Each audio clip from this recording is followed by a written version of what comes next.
हम लोग पिछले क्लास में चर्चा किए थे इतिहास लेखन के बारे में और इतिहास जानने के स्रोत के बारे में। इतिहास जानने के क्या क्या स्रोत हैं, इन स्रोतों पर भी हमने बातें किया था कि इतिहास जानने के स्रोत कुछ विदेशी है, कुछ देसी है, कुछ पुरातात्विक है और कुछ स्मारक है और सिक्के हैं। क्वाइंस, सिक्का, उसके बाद आपके जितने भी स्मारक हैं, स्मारक है, historical place, archaeological and foreign and Indian literature, ये जितने भी हैं ये सब इतिहास जानने के स्रोत हैं। उसी तरह देखा जाए तो हमने लेखन के प्रवृत्ति में भी बताया था कि 3 तरह के लेखन की प्रवृत्ति है। पहला है जिसे साम्राज्यवादी लेखन कहा गया, दूसरा है जिसे राष्ट्रवादी लेखन कहा गया और तीसरा है जिसे मार्क्सवादी लेखन कहा गया। 3 तरह के लेखन की प्रवृत्तियां हुई। तो यहाँ पे देखें जो ऐतिहासिक स्रोत है, विदेशी ऐतिहासिक स्रोत और देसी ऐतिहासिक स्रोत, कौन कौन सा सिक्का किसने चलाया, उसके बाद सिक्कों में क्या क्या जानकारियां मिलती हैं, कौन कौन से स्मारक कहाँ पे है, कौन कौन से स्थल कहाँ पे है, किस स्थल के खुदाई से क्या मिला है, ये आपके सवाल पूछे जाते हैं। आप जे में देखें चाहे एपीओ में देखें, यहाँ से सवाल आपके रहते हैं, बिहार में देखें तो यहाँ से सवाल रहते हैं। इसमें हम सबसे पहले इतिहास लेखन को शॉर्ट में देखते हैं।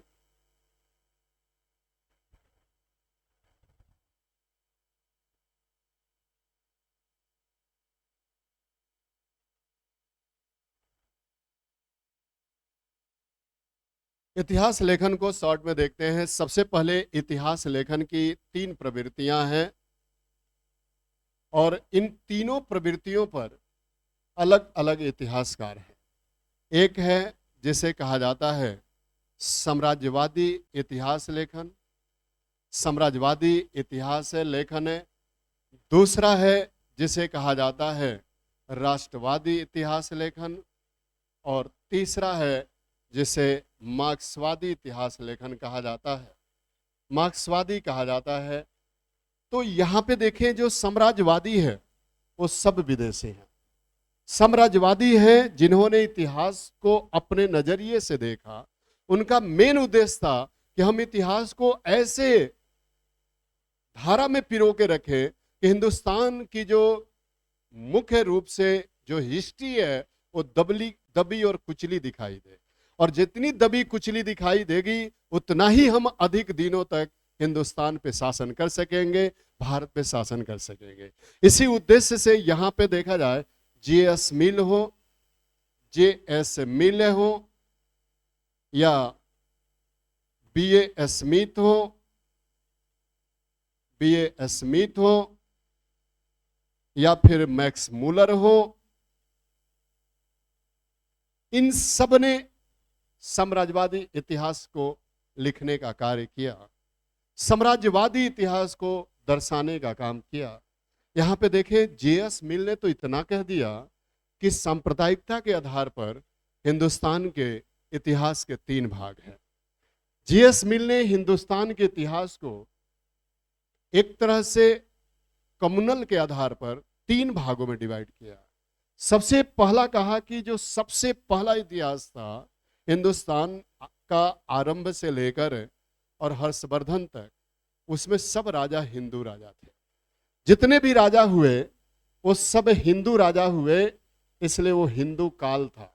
और इसी हिंदू काल को आगे चल के राष्ट्रवादियों ने प्राचीन काल कह दिया, एंशिएंट हिस्ट्री कह दिया। दूसरा उन्होंने कहा कि दूसरा जो मध्यकालीन भारत था, उस मध्यकालीन भारत के जितने भी राजा थे वो सब सामंत थे, वो सब मुस्लिम थे, इसलिए उसे मुस्लिम काल कहा, मुस्लिम काल कहा। और इसी मुस्लिम काल को राष्ट्रवादियों ने मध्यकालीन भारत कहा। और तीसरा जो ब्रिटिश हुकूमत आई, जो ईस्ट इंडिया कंपनी के साथ तमाम यूरोपीय कंपनियां आई जिन्होंने हिंदुस्तान में कॉलोनी को बढ़ाने का काम किया, कॉलोनिज्म को बढ़ाने का काम किया, जो हिंदुस्तान में एक तरह से उन्होंने उपनिवेशवाद को बढ़ाने का काम किया। इसलिए इस हिंदुस्तान में आधुनिकता आई, इस हिंदुस्तान में आधुनिकता का जन्म हुआ। ये मानना है जो विदेशी इतिहासकार हैं उनका, जेम्स मिल का। इसीलिए इन्होंने आधुनिक काल कहा। इसीलिए अंग्रेजों का जो शासन काल था उसको इन्होंने क्या कहा? आधुनिक काल कहा। और इस सांप्रदायिकता के आधार पर जीएस मिल ने 1904 में इतिहास को 3 भागों में बांट दिया। जो प्राचीन भारत था उसको हिंदू काल कहा, मध्यकालीन भारत था उसको मुस्लिम काल कहा, और जो अंग्रेजों का ब्रितानी शासन था, ब्रितानी हुकूमत था, उसको उसने आधुनिक काल कहा। आधुनिक काल का 3 भागों में डिवाइड करने का काम किया। अब बीए स्मिथ जो भारत में पेशे से आईसीएस अधिकारी थे, इंडियन सिविल सर्विसेज के अधिकारी थे, कई शहरों के डीएम रह चुके थे। इन्होंने the ancient history, early ancient history लिखा और 1904 में पब्लिश हुआ। और उसी 1904 में जो पब्लिश हुआ उस प्राचीन भारत के इतिहास के जानने का प्रचुर स्रोत बना। उन्होंने, इसी इतिहासकार ने, जो गुप्त शासक समुद्रगुप्त था उसको इन्होंने भारत का नेपोलियन कहा। समुद्रगुप्त को इन्होंने क्या कहा? भारत का नेपोलियन कहा। कई बार प्रीलिम्स में पूछ दिया जाता है कि समुद्रगुप्त को भारत का नेपोलियन कहने का श्रेय किसे जाता है, तो उसका आंसर क्या जाता है? बीए स्मिथ को जाता है, विंसेंट आर्थर स्मिथ को जाता है, विंसेंट आर्थर स्मिथ को जाता है। और इन्होंने समुद्रगुप्त को भारत का नेपोलियन कहा है। अब आप सोचिए कि नेपोलियन से महान था कौन? नेपोलियन से महान था समुद्रगुप्त। समुद्रगुप्त ने आर्यावर्त का युद्ध, दक्षिणावर्त का युद्ध, आठवीं युद्ध है, विदेशी शक्तियों के साथ युद्ध है, 2 उसने आर्यावर्त का युद्ध लड़ा, 2 दक्षिणावर्त का युद्ध लड़ा, और उसके बाद विदेशी शक्तियों से युद्ध लड़ा। लेकिन किसी युद्ध में उसने पराजय का स्वाद नहीं चखा। कौन था? समुद्रगुप्त। किसी भी युद्ध में पराजय का स्वाद नहीं चखा। लेकिन जो फ्रांस का नेपोलियन था, वो नेपोलियन भूगोल तो बिगाड़ने का प्रयास किया, लेकिन वो युद्ध में हार गया। भूगोल बिगाड़ने का प्रयास किया, लेकिन वह युद्ध में हार गया। और कहां के युद्ध में हार गया? वाटरलू के युद्ध में हार गया। अंग्रेजों ने सोचा कि इसको बंदी बना लो, उसको बंदी बना लिया। समुद्र उसको बंदी बना लिया नेपोलियन को। और बंदी बनाने के बाद अटलांटिक महासागर में एक द्वीप है सेंट हेलेना द्वीप, उस सेंट हेलेना द्वीप पर ले जाकर बंद कर दिया वाटरलू के बाद। और वहीं पर नेपोलियन का अंत भी सुनिश्चित हुआ। अंग्रेजों ने देखा कि नेपोलियन बिल्ली से बहुत डरता है, बिल्ली से बहुत डरता है। और यहाँ पे अंग्रेजों ने नेपोलियन को बिल्ली से डरा डरा के मार डाला।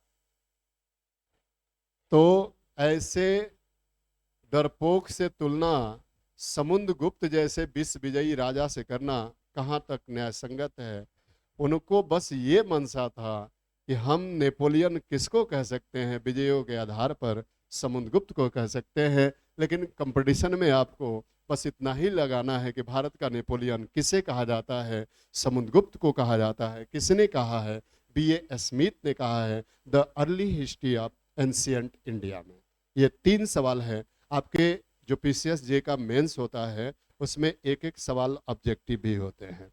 उसमें पूछा जा सकता है कि कई बार आप पेपर को पलटेंगे, मिलेगा कि भारत का नेपोलियन किसे कहा जाता है? समुद्रगुप्त को कहा जाता है। किस इतिहासकार ने कहा है?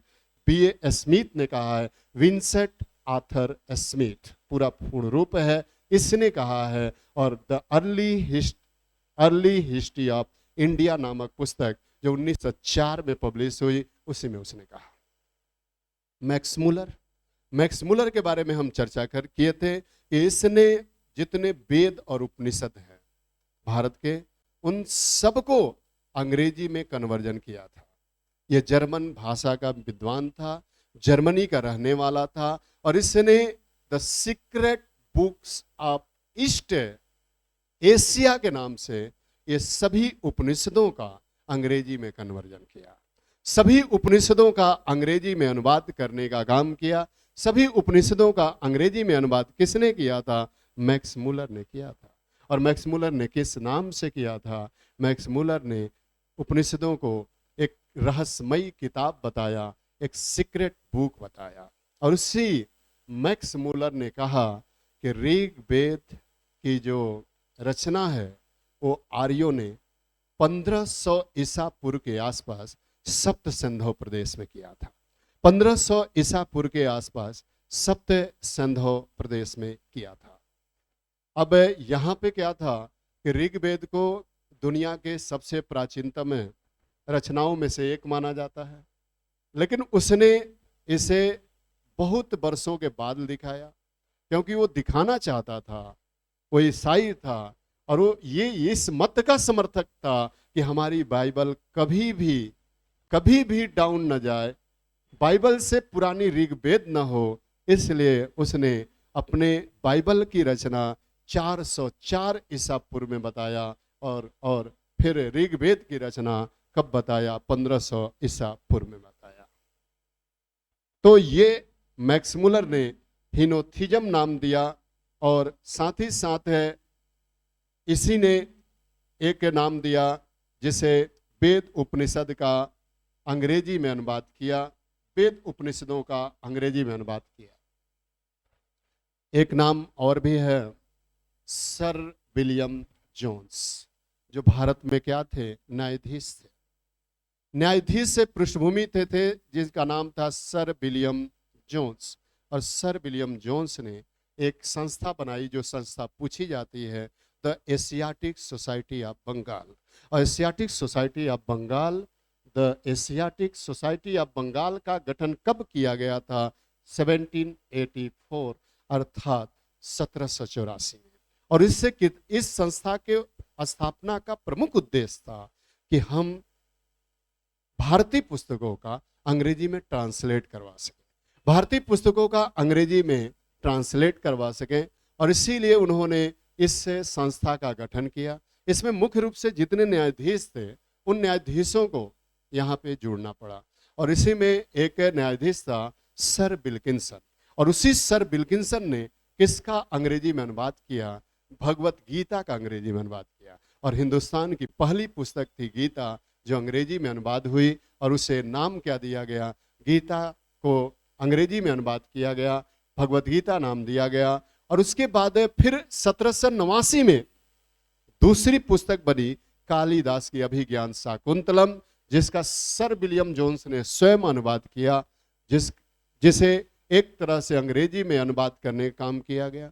उसके बाद हिंदू कानून की जो पुस्तक है मनुस्मृति, उस मनुस्मृति का भी 1793 में अनुवाद हुआ और उसका नाम दिया गया द कोड ऑफ जेंटो लॉ, जो थोड़े बहुत संशोधनों के साथ आज हिंदू लॉ के नाम से जाना जाता है। एक अनुवाद का दौर चला और उस अनुवाद के दौर के बाद हिंदुस्तान के इतिहास को समझने और सोचने, उस पर तर्क करने का मौका मिला और साम्राज्यवादियों ने हिंदुस्तान का इतिहास लिख दिया।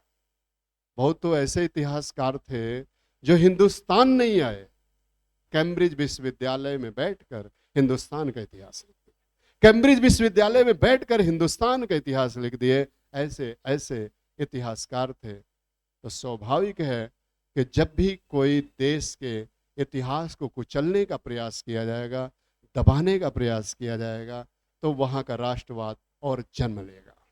ये जब दुनिया में ऐसा हुआ है तब तक राष्ट्रवाद का जन्म हुआ है। चाहे राष्ट्रवाद से हिटलर का जन्म हो, चाहे राष्ट्रवाद से नेपोलियन का जन्म हो, और चाहे राष्ट्रवाद से भारत में मोदी का जन्म हो, कह सकते हैं ये सबका राष्ट्रवाद से ही जन्म हुआ। और यही राष्ट्रवाद से यहाँ पे राष्ट्रवादियों पे जो प्रहार हुआ, उसी राष्ट्रवादियों के प्रहार से यहाँ पे राष्ट्रवादी इतिहासकारों का जन्म हो गया। उन्होंने कहा कि हमारा इतिहास महान है।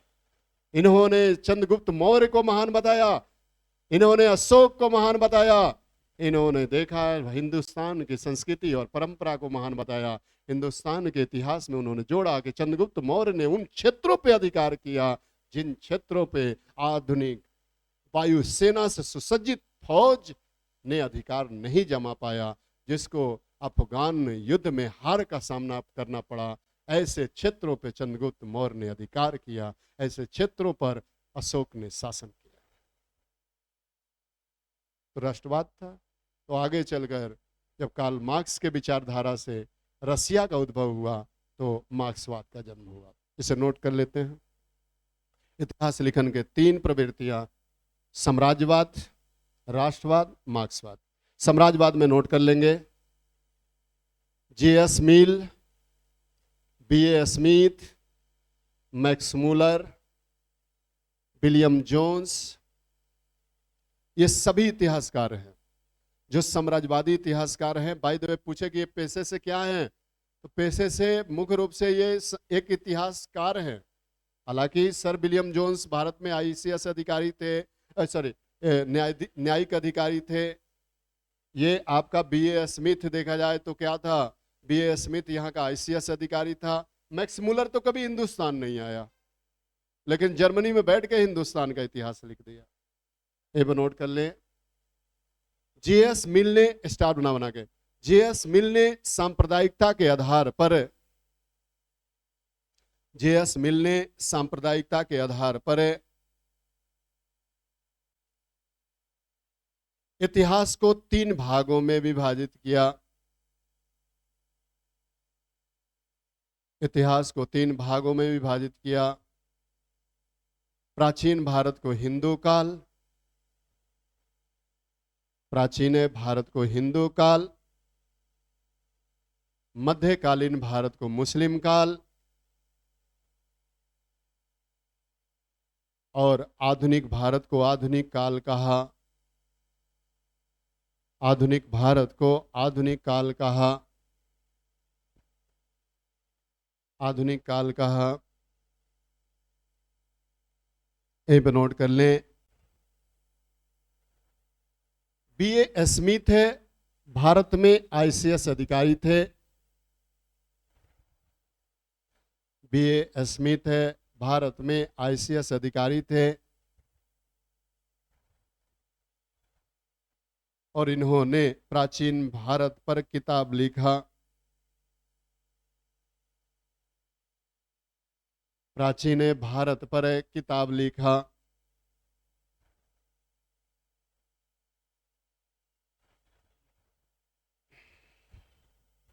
भारत पर किताब लिखा। आगे नोट कर लें, स्टार ना के, प्राचीन भारत पर किताब लिखा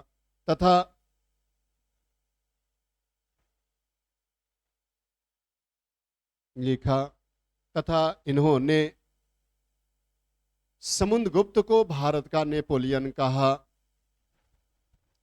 समुद्रगुप्त को भारत का नेपोलियन कहा।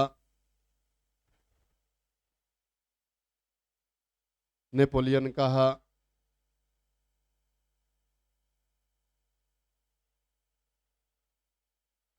दूसरा पॉइंट नोट कर ले,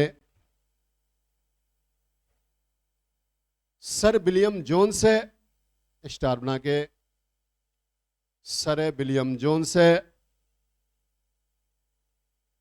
भारत में एक न्यायिक अधिकारी थे। स्टार बना के नोट करते चलेंगे। भारत में एक न्यायिक अधिकारी थे जिन्होंने 1784 में 1784 में the Asiatic Society of Bengal की स्थापना किया। The Asiatic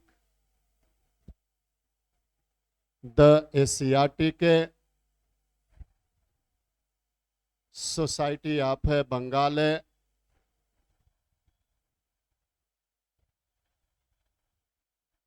Society of Bengal की स्थापना किया। ये नोट कर ले। कई बार यही पूछ दिया जाता है कि एशियाटिक सोसाइटी ऑफ बंगाल की स्थापना किसने किया था? ये नोट कर ले। इस संस्था का मुख्य उद्देश्य भारतीय पुस्तकों का, इस संस्था का प्रमुख उद्देश्य भारतीय पुस्तकों का अंग्रेजी में अनुवाद करना था। पुस्तकों का अंग्रेजी में अनुवाद करना था। अनुवाद करना था। दूसरा पॉइंट नोट कर ले। सर विल्किंसन इसी संस्था से जुड़े, वो भी न्यायाधीश ही थे। इसे इंपॉर्टेंट कर लेंगे, ये पूछा जाता है। विल्किंसन, सर विल्किंसन ने सर्वप्रथम अंग्रेजी भाषा में गीता का अनुवाद किया। सर्वप्रथम अंग्रेजी भाषा में गीता का अनुवाद किया। अंग्रेजी भाषा में गीता का अनुवाद किया। अब यहाँ पे देखा जाए, गीता अंग्रेजी में अनुवादित होने वाली पहली भारतीय पुस्तक थी। जब भी पूछा जाएगा कि किस पुस्तक का अंग्रेजी में अनुवाद किया गया था सबसे पहले, तो उसका आंसर क्या जाता है? गीता। किसने किया था? न्यायाधीश, जिसे सर विल्किंसन कहा जाता है। ये अब यहाँ पे देखिए, ये सवाल आप उत्तराखंड एपीओ में देखेंगे, पूछा जा चुका है। उसके बाद पीसीएस जे में देखेंगे, यूपी कमीशन में, बिहार में पूछा जा चुका है। आगे देखते हैं, इन पर नोट कर ले। 1789 ईस्वी में 1789 स्टार बना के 1789 1789 1789 ईस्वी में सर विलियम जोन्स ने, इसे भी इंपॉर्टेंट करेंगे, प्रश्न आता है। सर विलियम जोन्स ने कालिदास की महत्वपूर्ण पुस्तकें, कालिदास की महत्वपूर्ण पुस्तकें अभिज्ञान शाकुंतलम का अंग्रेजी में अनुवाद किया। अभिज्ञान शाकुंतलम का अंग्रेजी में अनुवाद किया।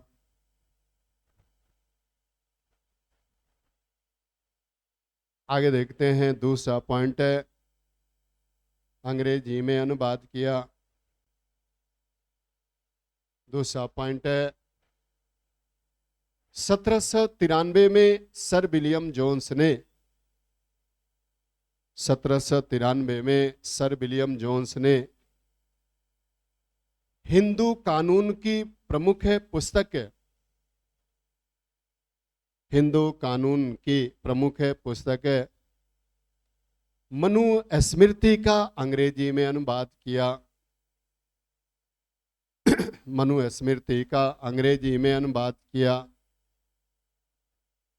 और द कोड ऑफ जेंटो लॉ नाम दिया।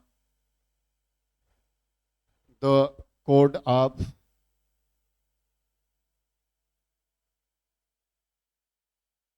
जेंटो लॉ नाम दिया। और यही जेंटो लॉ थोड़े बहुत संशोधनों के साथ हिंदू लॉ कहलाया। ये भी नोट कर ले। इसे ही हिंदू लॉ के नाम से जाना जाता है। इसे ही हिंदू लॉ के नाम से जाना जाता है।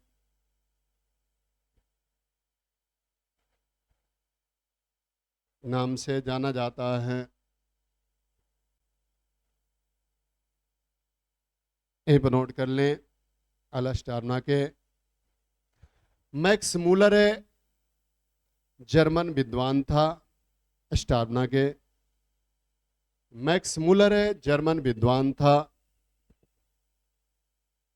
वह भारत कभी नहीं आया। वह भारत कभी नहीं आया, लेकिन भारतीय उपनिषदों का अंग्रेजी में अनुवाद किया। भारतीय उपनिषदों का अंग्रेजी में अनुवाद किया। और इसे the code of gent the secret book of the East नाम दिया।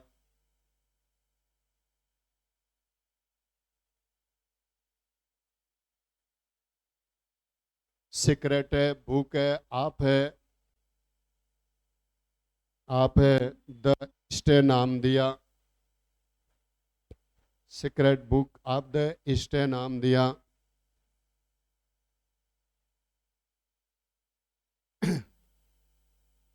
आगे नोट कर लें। अब यहां पे देखा जाए साम्राज्यवादी इतिहास लेखन के बाद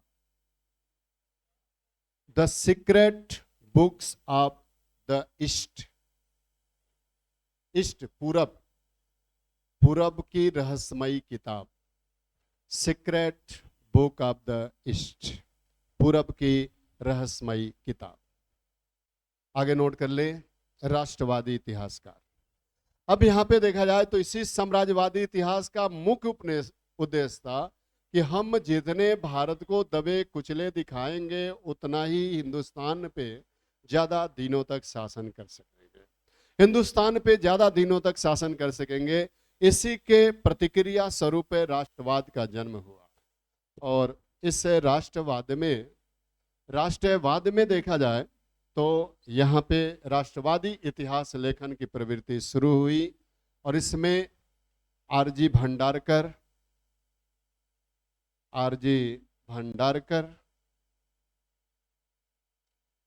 केपी जायसवाल,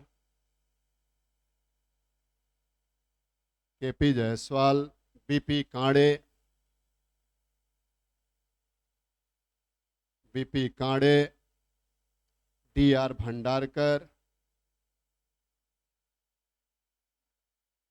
भंडारकर, नीलकंठ शास्त्री।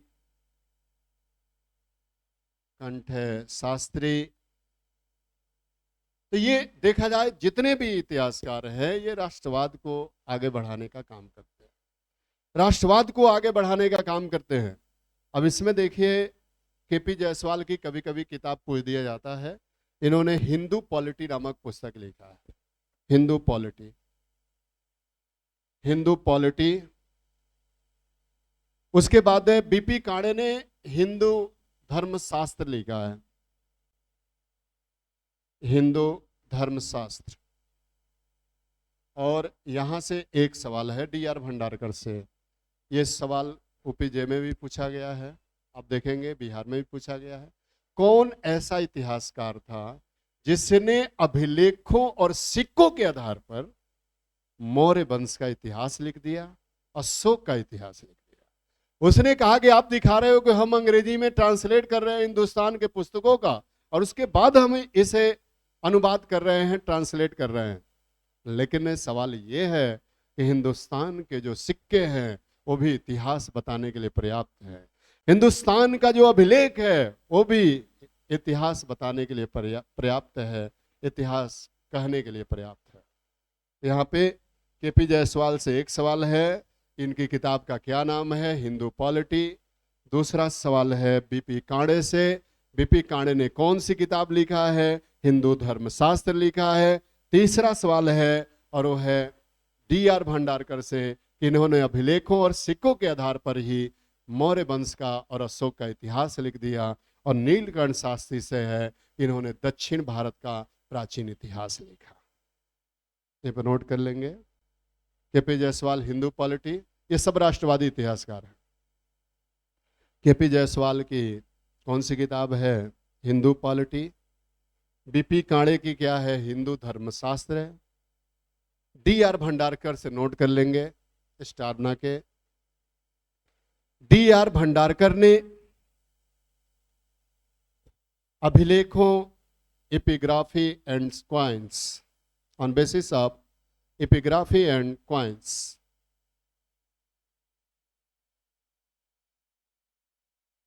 अभिलेखों एवं सिक्कों के आधार पर अशोक और मौर्य वंश का इतिहास लिखा। डी आर भंडारकर ने अभिलेखों एवं सिक्कों के आधार पर मौर्य वंश और अशोक का इतिहास लिखा। इसे इंपॉर्टेंट कर लेंगे, पूछा जाएगा, ये पूछा जाता है। आगे है नीलकंठ शास्त्री। नीलकंठ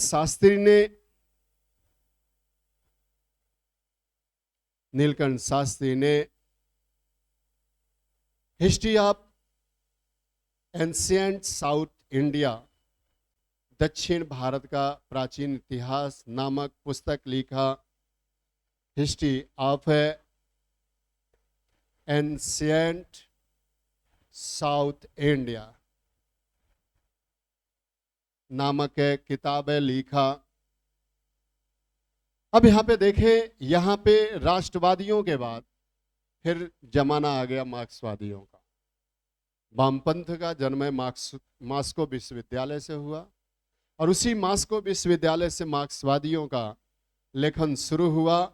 और लेखन शुरू होने के बाद इनका मुख्य उद्देश्य था कि हमें इतिहास को सामाजिक आर्थिक नजरिए से देखें, सामाजिक आर्थिक नजरिए से देखें कि इतिहास है क्या। सामाजिक आर्थिक नजरिए से इतिहास को देखें। इन्होंने सामाजिक आर्थिक नजरिए के आधार पर इतिहास को देखा और इन्होंने हिंदुस्तान के इतिहास को 3 पार्टों में विभाजित किया। एक प्राचीन, एंशिएंट, मिडवल मध्यकालीन, और मॉडर्न आधुनिक। और तीनों पर अलग अलग इतिहासकारों ने इतिहास लिखा। यहाँ पे एंशिएंट पे जो मार्क्सवादी इतिहासकार हैं उसमें आते हैं R.S. शर्मा, राम शरण शर्मा, डी.डी.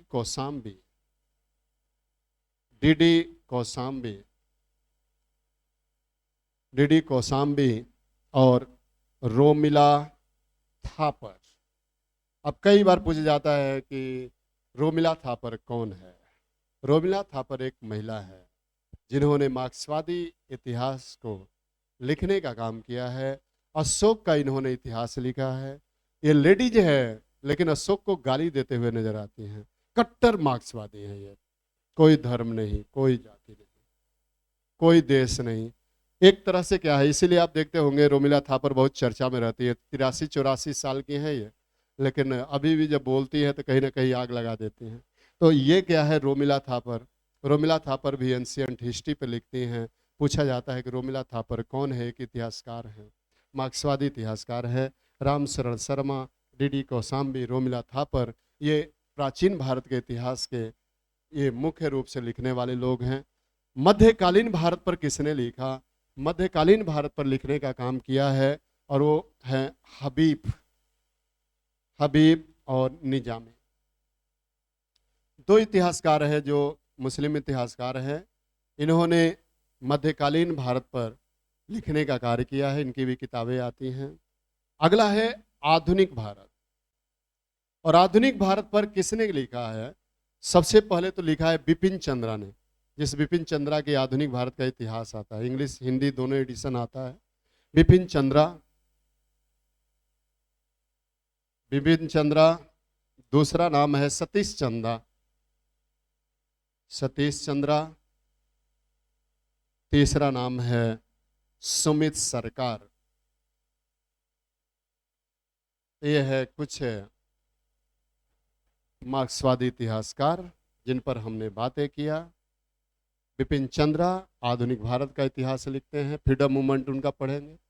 उन्होंने ऐसे नजरिए से मूल्यांकन किया है, कहीं पर भी आप देखेंगे झांसी की रानी को राष्ट्रवादी घोषित नहीं किया गया है। वो बिपिन चंद्रा ने कहा है कि झांसी की रानी ने तब युद्ध करना शुरू किया जब उनके अधिकार छीन लिए गए, झांसी छीन लिया गया। उन्होंने कहीं पर भी भारत के लिए नहीं लड़ा। उन्होंने कहा कि हम झांसी नहीं देंगी। उन्होंने ये कहा ना, उन्होंने कहीं पर ये नहीं कहा कि अंग्रेजों को यहाँ से पूरे भारत से बाहर निकालना है, बस केवल झांसी के लिए। वीर कुंवर सिंह ने भी जगदीशपुर रियासत जब्त करने के बाद ही उन्होंने लड़ाई शुरू किया। और उन्होंने कहीं पर भी 80 वर्ष की अवस्था तक, क्या उसके पहले भी अंग्रेज आ चुके थे, कितनी लड़ाइयाँ लड़ी, लेकिन 1857 की क्रांति में एक चिंगारी मिला, सब कूद गए इसमें। ये मैं नहीं कह रहा हूँ, बिपिन चंद्रा कह रहे हैं, सतीश चंद्रा और सुमित सरकार। तो यह है इतिहास जो लिखा गया है 3 नजरिए से, इसीलिए इतिहास में इतना पैराडॉक्स है, इतना डायलेमा है। बाकी कल। Thank you.